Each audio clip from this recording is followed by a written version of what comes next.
саламатсыздар, урматтуу телекөрүүчүлөр. Жума ичиндеги негизги окуяларга кеңири токтолгон Ала Тоо жумалыгы көрсөтүүсү менен эфирде журналист Нурдин Мотуев. Быйылкы жылдын 8 декабрында Кыргыз улуттук телевидениясынын түптөлгөнүнө туура 50 жыл толот. Мына ушул жарым кылымдык өмүрүндө Кыргыздын күнүмдүк турмушуна кеңири сиңген телекөрсөтүүнү кыргыз турмушунан ажыратып кароого мүмкүн эмес. Улуттун нак жүзүн көрсөткөн телевидение тармагынан не деген асыл инсандар өмүрүн чыгармачылыгын арнабады. Биздин жумалык көрсөтүүбүздө мындан кийин ушул тармакка кеңири салым кошкон кесиптештерибиздин баскан жолу, өмүрү, ийгилик кемчиликтерине токтолуп турмакчыбыз. Бүгүнкү көрсөтүүбүздө өзүнүн элдик көзөмөл аракети, ден соолук, инсан жана мыйзам, Ак жол укук программасы сыяктуу ошол кездин ири долбоорлорун жүзүгө ашырып келген көрсөтүүлөрдүн оригиналдуулугу аркылуу миңдеген көрөрмандарынын жүрөгүнөн орун тапкан тележурналист Мамытов Рыспек туурасында репортажга көңүлүңүздөрдү бурсак.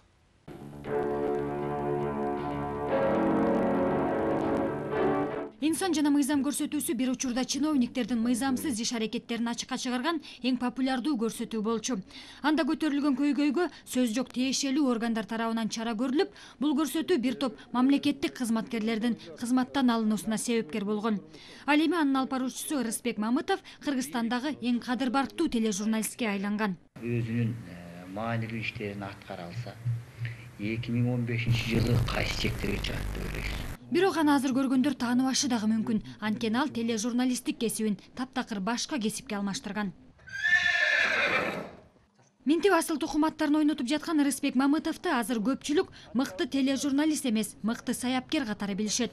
Алдыдагы эгемендүүлүк майрамында асыл тукум тулпарларымды жарышка кошом деп таптап жаткан учуру. Табабанын жери деп ушул атабыздын жерине келип, мына 2-3 жылдын ичинде өзүмө чакан аракеттеген дыйкан чарбасын түзүп, анан азыр мына асыл тукум, мына аңгыларап жылкылар менен алектенип атабыз.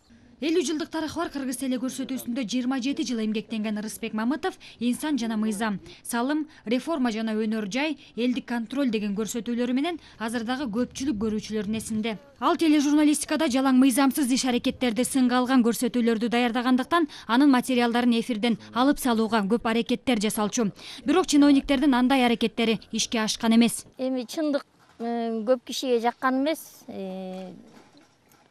Досторунан да ошондой душмандары да көп болгон. Үйгө чейин келишип, тил табууга аракет кылышып, бут тосушуп, ушундай коркутуп чалуулар болгон. Рыспек Мамытов эмгектенген 27 жылдын ичинде эле Кыргыз телевидениясында 16 жолу жетекчилик алмашкан. Анын пикиринде жетекчиликти тез алмаштыруу көрсөтүүлөрдүн деңгээлин көтөрүүгө терс таасирин тийгизет. Бизде эми телевидениеде чыгармачылык жашаган жерде интрига тигил бул дегендер иштетпей коюу, ушундай маселелер көп да. Анан ошол келген жетекчини 4 жыл, 5 жыл жок дегенде бир 10 жылга чейин иштетип сынаса, ошол өзүнүн чыгармачылык жигерин ушундай мөөнөттөрдүн ичинде көрсөтө алат да.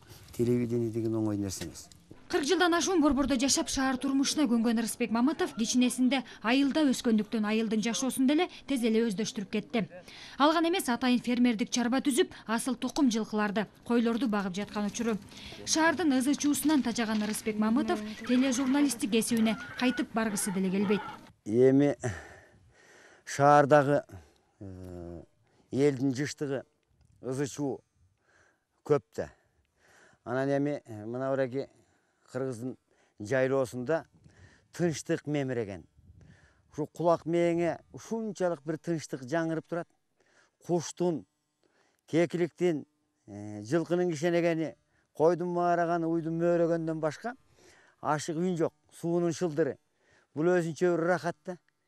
Мээ сергийт. Мурда мамлекеттик кызматкерлердин мыйзамсыз иштеринин бетин ачкан күчтүү материалдарды жасагандан канааттанган журналист азыр таза абада өзү таптап жаткан жорголорун чаап рахат алат. Мира Абдукапарова, Алмаз Нурманбетов, Ала Тоо жумалыгы. Ушуну менен бүгүнкү программабызды жыйынтыктайбыз. Эфир аркылуу кайрадан жолугушканча саламатта болуңуздар.